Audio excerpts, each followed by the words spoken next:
Hello, welcome back to our YouTube channel. എല്ലാവർക്കും എൻ്റെ പുതിയൊരു വീഡിയോയിലേക്ക് സ്വാഗതം. അപ്പോൾ എല്ലാവരും സുഖമായിട്ട് സന്തോഷമായിട്ട് ഇരിക്കുന്നു വിശ്വസിക്കുന്നു. ഞാനും സുഖമായിട്ടൊക്കെ തന്നെയാണ് കേട്ടോ. അപ്പോൾ ഇന്നിപ്പോൾ ഈ രാത്രി എന്താണ് വീഡിയോ എടുക്കുന്നതെന്നായിരിക്കും നിങ്ങൾ ചിലപ്പോൾ ചിന്തിക്കുന്നത്. വേറെ ഒന്നുമല്ല, ഇവിടെ പേരൂർ എന്ന് പറയുന്ന സ്ഥലത്ത് ഒരു UPS സ്കൂളുണ്ടേ. ആ സ്കൂളിൽ വാർഷികവുമായി ബന്ധപ്പെട്ട് പ്രോഗ്രാമുകൾ നടക്കുന്നുണ്ട് കേട്ടോ, 2 ദിവസമായിട്ട്. അപ്പോൾ ഇന്നലെയും ഒക്കെ ഉണ്ടായിരുന്നു. ഇന്നും ഒരുപാട് നല്ല നല്ല പ്രോഗ്രാമുകൾ കൊച്ചു കുട്ടികളുടെയും, അവിടെ 7ാം ക്ലാസ് വരെ ഉള്ളൂ കേട്ടോ. അപ്പോൾ അതുവരെയുള്ള കുട്ടികളുടെ പാട്ടും ഡാൻസും എല്ലാം ഉണ്ട്. അപ്പോൾ അതൊക്കെ ഒന്ന് കാണാമെന്ന് വിചാരിച്ചിട്ട് ഞാൻ പോവുകയാണേ. അപ്പോൾ എനിക്ക് ഇതുപോലെ ഈ ഡാൻസ് പ്രോഗ്രാമുകളൊക്കെ കാണാനൊക്കെ ഭയങ്കര ഇഷ്ടമാണ് കേട്ടോ. അപ്പോൾ രാത്രി നമ്മൾ അമൃതാഷാണ് കേട്ടോ നമ്മളെ കൊണ്ടുപോകുന്നത്. അപ്പോൾ ചിന്നുവിൻ്റെ മക്കളൊക്കെ ഉണ്ട്. ചിന്നുവിന് ആ സ്കൂളിലാണ് ഇപ്പോൾ പ്രാക്ടീസ് നടക്കുന്നത്. അപ്പോൾ അതുകൊണ്ടാണ് നമ്മൾ ആ സ്കൂളിലേക്ക് പോകുന്നത്. അല്ലെങ്കിൽ ഇപ്പോൾ നമ്മൾ അറിയത്തില്ലല്ലോ അവിടെ അങ്ങനെ ഒരു വാർഷികം നടക്കുന്നുണ്ടെന്ന്. അതേ കണ്ടേ, UPS സ്കൂൾ പേരൂർ. അപ്പോൾ അവിടേക്ക് പോകാം. അവിടെയൊക്കെ നല്ല ദീപങ്ങൾ കൊണ്ട് അലങ്കരിച്ചിട്ടുണ്ട്. നല്ല അടിപൊളിയായിട്ട് ലൈറ്റൊക്കെ ഇട്ടിട്ടുണ്ട്. എനിക്കിങ്ങനെ ലൈറ്റൊക്കെ ഇട്ട് കാണാനായിട്ട് ഭയങ്കര ഇഷ്ടമാണ് കേട്ടോ. മനസ്സിന് എപ്പോഴും ഒരു പോസിറ്റീവ് എനർജി നമുക്കിങ്ങനെ കിട്ടും. കാരണം ഈ ഉത്സവ സമയമൊക്കെ ആകുമ്പോഴത്തേക്ക് ഇങ്ങനെ നമ്മുടെ നാട് മുഴുവനും ഇങ്ങനെ ഈ ലൈറ്റുകളൊക്കെ കൊണ്ടിങ്ങനെ അലങ്കരിക്കുമ്പോൾ നമുക്ക് ഭയങ്കര ഒരു പോസിറ്റീവ് വൈബ് നമുക്ക് കിട്ടത്തില്ല. അതേപോലെയാണ് നമ്മൾ ആ സ്കൂളിനകത്തോട്ട് ചെന്ന് കയറുമ്പോഴത്തേക്കും ഇങ്ങനെയൊക്കെ എല്ലായിടത്തും ലൈറ്റൊക്കെ ഇട്ട് നല്ല അടിപൊളിയാക്കി വെച്ചിട്ടുണ്ട്. അപ്പോൾ ചിന്നുവിനും കുറേ കുട്ടികൾക്കും, അവളിപ്പോൾ പഠിച്ചുകൊണ്ടിരിക്കുകയാണ്, TTCക്കാണ് കേട്ടോ പോകുന്ന. അപ്പോൾ അവരുടെ കുറച്ച് ടീച്ചേഴ്സിനും വേണ്ടിയിട്ട് അവിടെയാണ് പ്രാക്ടീസ് നടക്കുന്നത്. അപ്പോൾ അവളാണ് പറഞ്ഞത് ഇങ്ങനെ അവിടെ വാർഷികം നടക്കുന്നുണ്ട്, വാ നിനക്ക് ഡാൻസൊക്കെ കാണാം എന്നൊക്കെ പറഞ്ഞ് എന്നെ വിളിച്ചിട്ടുണ്ടായിരുന്നു. അപ്പോൾ അമൃതാശും പോകുന്നുണ്ട്. ചിന്നുവിനൊക്കെ രാത്രിയേ വരാനായിട്ട് പറ്റത്തുള്ളൂ, അവർക്ക് അവിടെയാണ്, സ്കൂളിലാണ്. അപ്പോൾ ഞാനും ലജൂട്ടനും ഗൗതൂട്ടനും കൂടിയിട്ട് പോവുകയാണ്. പിന്നെ അമൃതാശും പിന്നെ അമ്പും അന്നനും ഉണ്ട് കേട്ടോ. അപ്പം നമ്മളെല്ലാവരും കൂടിയിട്ട് പോവുകയാണ്. പോയി അവിടെ എത്തിയപ്പോഴത്തേക്കും ഞാൻ ഫസ്റ്റിലെ കണ്ടത് കരാട്ടയുടെ ഒരു ഷോ ആണ് കാണുന്നത് കേട്ടോ. അപ്പോൾ അവർ ഇങ്ങനെ കരാട്ടെ നമ്മളിങ്ങനെ കത്തയൊന്നും അല്ല, ജസ്റ്റ് ഇങ്ങനെ ഫൈറ്റിംഗ് പോലെ ഇങ്ങനെ കാണിക്കുന്നതാണ്. അപ്പോൾ അതിന് എന്തോ ഒരു പേര് പറയാം, എനിക്ക് കറക്റ്റായിട്ട് അറിയത്തില്ല. അപ്പോൾ ഇങ്ങനെ അത്യാവശ്യം നല്ല ആളുണ്ട് കേട്ടോ. മേളിലിങ്ങനെ മേൽക്കൂരയൊക്കെ, അതായത് ഷീറ്റൊക്കെ അടിച്ചിട്ടുള്ളതുകൊണ്ട് നമുക്ക് ഇങ്ങനെ മഞ്ഞൊന്നും തലയിൽ വീഴത്തില്ല. അതിൻ്റെ അടിയിൽ ഇങ്ങനെ ചെയറൊക്കെ ഇട്ടിട്ട് അവിടെ ഇരുന്നിട്ട് നല്ല അടിപൊളിയായിട്ടിരുന്ന് കാണാം. ആദ്യം നമ്മൾ ചെന്ന സമയത്ത് വലിയ തിരക്കൊന്നും ഉണ്ടായിരുന്നില്ല. പിന്നെ തിരക്ക് നന്നായിട്ട് കൂടി വന്നു കേട്ടോ. കാരണം അവിടെ വലിയ തിരക്കില്ലാത്തതിന് കാരണം മറ്റൊന്നുമല്ല, അവിടെ ഫുഡ് കൊടുക്കുന്നുണ്ടായിരുന്നു കേട്ടോ. ഇഡ്ഡലിയും സാമ്പാറും ആയിരുന്നു. അപ്പോൾ അവിടെ ആയിരുന്നു തിരക്ക് ഫുള്ളും. അപ്പോൾ ചിന്നു പറഞ്ഞു അവിടെ ഇഡ്ഡലി സാമ്പാറൊക്കെ ഉണ്ട്, നിങ്ങൾ കഴിച്ചിട്ട് വന്നിരുന്ന് കണ്ടാൽ മതി, കുറച്ചധികം വൈകും പ്രോഗ്രാം കഴിയാൻ വേണ്ടിയിട്ട്, അപ്പോൾ നിങ്ങൾ കഴിച്ചിട്ട് വാന്ന് പറഞ്ഞു. അപ്പോൾ അന്നേരത്ത് ഇവിടെ നിന്ന് പോയപ്പോഴത്തേക്ക് കഴിക്കാനുള്ളൊരു തോന്നൽ വന്നിട്ടുണ്ടായിരുന്നില്ല. നമ്മൾ ഇവിടെ നിന്നൊരു 7:30 മണിയൊക്കെ ആയപ്പോഴത്തേക്ക്, 7:30 മണിയായപ്പോഴത്തേക്ക് ഇവിടെ നിന്ന് പോയി. അപ്പോൾ നോക്കുമ്പോഴത്തേക്ക് അവിടെ നല്ല തിരക്കെന്ന് വെച്ചാൽ നല്ല തിരക്ക്. അപ്പോൾ അങ്ങോട്ടേക്ക് കയറേണ്ട, പിന്നീട് തിരക്കൊഴിഞ്ഞിട്ട് പോകാമെന്നൊക്കെ വിചാരിച്ചിട്ട് ഇങ്ങനെ ഇരിക്കുമായിരുന്നു കേട്ടോ. പ്രോഗ്രാം കണ്ടുകൊണ്ടിരുന്നപ്പോഴത്തേക്ക് പിന്നെ എഴുന്നേറ്റ് പോകാൻ തോന്നില്ല. എഴുന്നേറ്റ് പോയാൽ സീറ്റ് പോകും. നമ്മൾ അത്യാവശ്യം ഫ്രണ്ടിൽ തന്നെ സീറ്റ് കിട്ടിയിട്ടുണ്ടായിരുന്നു. അങ്ങനെ അവിടേക്ക് കസേരയൊക്കെ പിടിച്ചുകൊണ്ടിട്ടിട്ട് അവിടെ ഇങ്ങനെ നമ്മൾ എല്ലാവരും കൂടിയിട്ട് ഇരിക്കുകയുണ്ട്. അമ്പതാശ് കുറച്ച് ബാക്കിലോട്ടാണ് ഇരുന്നത്. പിന്നെ ഇടയ്ക്ക് വെച്ച് അവൻ ജ്യൂസൊക്കെ വാങ്ങിക്കൊണ്ട് വന്നുകൊണ്ട് അതൊക്കെ കുടിച്ച് അഡ്ജസ്റ്റ് ചെയ്ത് അങ്ങനെ ഇരിക്കുമായിരുന്നു കേട്ടോ.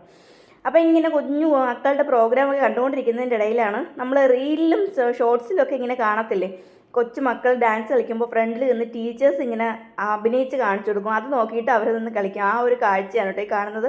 ആ റൈറ്റ് സൈഡിൽ കണ്ടോ, ടീച്ചർ നിന്ന് കളിച്ച് കാണിച്ചു കൊടുക്കുന്നുണ്ട്. അപ്പോൾ അതുപോലെ നോക്കിയിട്ട് കൊച്ചു മക്കൾ LKGയിൽ പഠിക്കുന്ന പിള്ളേരാണ് കേട്ടോ ഇതൊക്കെ.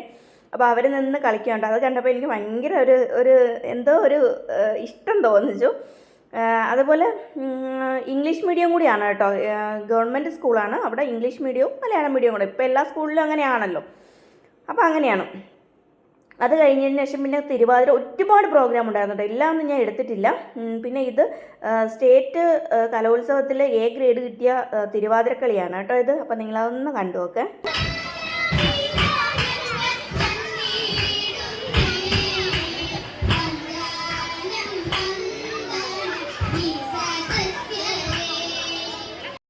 അഞ്ചാം ക്ലാസ് പഠിക്കുന്ന കുട്ടികളുടെ തിരുവാതിരയായിരുന്നു കേട്ടോ അത്. നല്ലതായിരുന്നു, നല്ല രസമുണ്ടായിരുന്നു കാണാനായിട്ട്. പിന്നെ ഇതേപോലെ കൊച്ചു മക്കളുടെ ഡാൻസൊക്കെ കണ്ട് എനിക്ക് നല്ലതായിരുന്നു കേട്ടോ. എനിക്ക് ഭയങ്കരമായിട്ട് ഇഷ്ടപ്പെട്ടു, നല്ല രസമുണ്ടായിരുന്നു. പ്രത്യേകിച്ച് പറയാനുള്ളതെന്ന് വെച്ചാൽ അവരുടെ ഡ്രസ്സ് എന്ന് വെച്ചാൽ സൂപ്പർ സെലക്ഷൻ ആയിരുന്നു കേട്ടോ. അത് ആര് സെലക്ട് ചെയ്ത് തരുന്നാലും അടിപൊളിയായിരുന്നു. ഞാനിത് ചിന്നുവിൻ്റെ അടുത്ത് ഇങ്ങനെ ചോദിച്ചു, ഈ ഡ്രസ്സൊക്കെ എങ്ങനെയാണ് ടീച്ചേഴ്സ് ഇങ്ങനെ ക്യാഷ് പിരിച്ചിട്ട് ഇങ്ങനെ എടുത്ത് കൊടുക്കുന്നതാണോ അതേ പാരൻസ് തന്നെ എല്ലാവരും കൂടി ഒരുമിച്ച് പോയി എടുക്കുന്നതാണോ എന്ന് ചോദിച്ചപ്പോൾ ചിന്നു പറഞ്ഞതെന്ന് വെച്ചാൽ പാരൻസ് എല്ലാവരും കൂടെ പോയിട്ട് അവർ സെലക്ട് ചെയ്ത് എടുക്കുന്നതാണെന്നാണ് കേട്ടോ പറഞ്ഞത്. പക്ഷേ ഡ്രസ്സ് അടിപൊളിയായിരുന്നു. ഒരുപാട് ഡാൻസ് പ്രോഗ്രാമുകളൊക്കെ ഉണ്ടായിരുന്നു. എനിക്ക് നന്നായിട്ട് എൻജോയ് ചെയ്യാൻ പറ്റി. അപ്പോൾ പിന്നെ അതുപോലെ തന്നെ ഇത് അമ്മമാരുടെ ഡാൻസ് ആയിരുന്നു കേട്ടോ. അമ്മമാരുടെയും പിന്നെ എല്ലാവരുടെ ഡാൻസും പ്രോഗ്രാം എന്താണ് അടിപൊളിയായിട്ട് കൊഴുത്തു, അങ്ങനെ തന്നെ വേണം പറയാനായിട്ട്. പിന്നെ പ്രോഗ്രാമൊക്കെ കഴിഞ്ഞിട്ട് പിന്നെ നമ്മൾ ഫുഡ് കഴിക്കാനൊന്നും നിന്നില്ല കേട്ടോ. പിന്നെ അവിടെ ഫുഡൊന്നും ഇല്ലായിരുന്നു, എല്ലാം കഴിഞ്ഞിട്ടുണ്ടായിരുന്നു. പിന്നെ തിരിച്ചിങ്ങ് പോകുന്നു. അപ്പോൾ ചിന്നുവിൻ്റെ കൂടെ ഉള്ള പ്രാക്ടീസ് ചെയ്യുന്ന ഒരു കുട്ടിയും കൂടെ ഉണ്ടായിരുന്നു കേട്ടോ. അവളും കൂടി കയറി നമ്മളിങ്ങനെ വണ്ടിയിലേക്ക് വരികയാണ്. ഈ പള്ളി എല്ലാവർക്കും അറിയാവുന്നതാണ്, നമ്മുടെ കടുവാപ്പള്ളിയാണ്. അപ്പോൾ നമ്മുടെ അടുത്താണ് കേട്ടോ, കല്ലമ്പലത്താണ് കടുവാപ്പള്ളി ഉള്ളത്. അപ്പോൾ നമ്മളിങ്ങനെ പോകുമ്പോൾ അവിടെ ഇങ്ങനെ പൈസയൊക്കെ ഇടാറുണ്ട്. അപ്പോൾ അതേ അങ്ങനെ ഇങ്ങനെ വീട്ടിലെത്തി. നമ്മളിങ്ങനെ വീട്ടിൽ കൊണ്ടാക്കിയിട്ട് അവരങ്ങ് പോയി കേട്ടോ. തിരിച്ച് വന്നപ്പോഴത്തേക്കും ഫുഡൊക്കെ വാങ്ങാമെന്നൊക്കെ പറഞ്ഞിട്ട് പിന്നെ ഫുഡൊന്നും വാങ്ങിയില്ല, വാങ്ങണ്ടെന്ന് വിചാരിച്ചു ഞാൻ. പിന്നെ വന്നപ്പോഴത്തേക്കും 12:30 മണി കഴിഞ്ഞു കേട്ടോ. പാതിരാത്രി ആണ് ഞാൻ അരി ആട്ടാനായിട്ട് പോവുകയാണ് കേട്ടോ.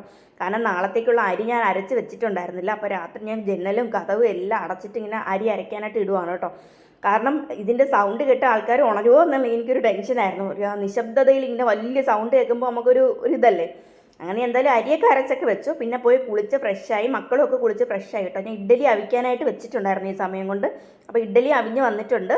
അപ്പോൾ അതും ഒക്കെ ഒന്ന് കഴിച്ചിട്ട് വേണം കിടക്കാനായിട്ട്. അപ്പം ഞാൻ അരിയൊക്കെ അരച്ച് വെക്കുകയാണ് കേട്ടോ. ഞാൻ ഇഡ്ഡലിക്ക് തന്നെയാണ്. കാരണം സത്യം പറഞ്ഞാൽ ദോശ ഉണ്ടാക്കുന്ന പാനും അപ്പം ഉണ്ടാക്കുന്ന പാനും ചീത്തയായിപ്പോയി. അത് വാങ്ങിക്കാൻ പറ്റിയിട്ടില്ല, അതിന് വാങ്ങണം. അപ്പം ഞാൻ മാവ് ഇഡ്ഡലി എന്നെ ഉണ്ടാക്കാൻ പറ്റത്തുള്ളൂ.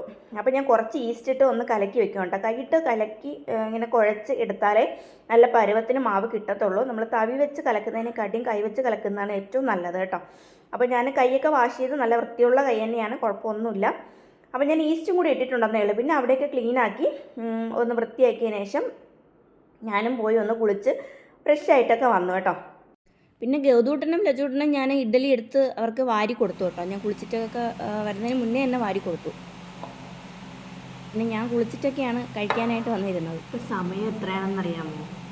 സമയം ഇപ്പം 1:15 മണിയായി. ഞാൻ ഫുഡ് കഴിക്കുന്നേ ഉള്ളൂ. ഞാൻ പറയുന്ന കേൾക്കുന്നുണ്ടെന്നറിയില്ല, ഫാനിൻ്റെ അരപ്പും കൂടെ കാണുവേ. പ്രോഗ്രാമൊക്കെ കണ്ടിട്ട് വന്നിട്ടേ അന്നേരത്ത് നല്ല വിശപ്പായിരുന്നു. അവിടെ ഇഡ്ഡലി സാമ്പാറൊക്കെ ഉണ്ടായിരുന്നു, പക്ഷെ ഭയങ്കര തിരക്ക് കാരണം കഴിക്കാൻ പോകാൻ പറ്റിയില്ല. അതുകൊണ്ട് പിന്നെ ഇങ്ങോട്ട് വന്നപ്പോഴത്തേക്കും ഫുഡ് പുറത്തുനിന്ന് വാങ്ങിക്കാമെന്ന് പറഞ്ഞു. പക്ഷെ ഞാൻ പറഞ്ഞു വേണ്ടായിരുന്നു, പുറത്തുനിന്നുള്ള ഫുഡ് ഹെവി ആയിട്ട് കഴിച്ചാൽ ശരിയാവില്ല രാത്രി. അപ്പോൾ ഞാൻ വന്ന് നമ്മളെ വീട്ടിൽ ഇഡ്ഡലി സാമ്പാറും തന്നെയായിരുന്നു. അപ്പോൾ എന്തായാലും അത് കഴിക്കാമെന്ന് വിചാരിച്ചേ. അപ്പോൾ എന്താ, അപ്പോൾ ഇഡ്ഡലിയും സാമ്പാറും കഴിച്ചുകൊണ്ട് ഇന്നത്തെ വീഡിയോ വൈൻഡപ്പ് ചെയ്യാം. ഈ നട്ടപ്പാതിരാക്കി 1:15 മണിക്ക് വൈൻഡപ്പ് പറയുവാണ്. അപ്പോൾ ഈ വീഡിയോ നിങ്ങൾക്ക് എല്ലാവർക്കും ഇഷ്ടമായെന്ന് വിശ്വസിക്കുന്നു. കാരണം വലിയ കാര്യമൊന്നുമില്ല, എൻ്റെ ഓരോ ഭ്രാന്തുകൾ, അതായത് എൻ്റെ ആ ഒരു ഡാൻസ് കാണാനും പ്രോഗ്രാം കാണാനും ഉള്ള ഒരു ഭ്രാന്ത് ഒന്ന് ഷൂട്ട് ചെയ്തു, അത്രയേ ഉള്ളൂ കേട്ടോ. അപ്പം മറ്റൊന്നുമില്ല. അപ്പോൾ ഇനി നല്ല വീഡിയോ ആയിട്ട് നമുക്ക് അടുത്ത് തന്നെ കാണാം. അപ്പോൾ ഇന്നത്തെ വീഡിയോ ഞാൻ ഇവിടെ വെച്ച് വൈൻഡപ്പ് ചെയ്യുവാണ്. നിങ്ങൾക്ക് എല്ലാവർക്കും ഇഷ്ടപ്പെട്ടെന്ന് വിശ്വസിക്കുകയാണ്. അപ്പോൾ എനിക്ക് നന്നായിട്ട് വിശക്കുന്നുണ്ട്. രാത്രി ഇത്രയും വൈകി ഫുഡ് കഴിച്ചുകൂടാത്തതാണ്, പക്ഷേ കഴിക്കാതിരുന്നാൽ പറ്റില്ല. ഇനി കുറേ നേരം ഇരുന്നിട്ട് കിടന്നിട്ട് അപ്പം തന്നെ ഇനിയിപ്പോൾ എണീക്കണം, നേരം വിളിക്കുമല്ലോ. അപ്പോൾ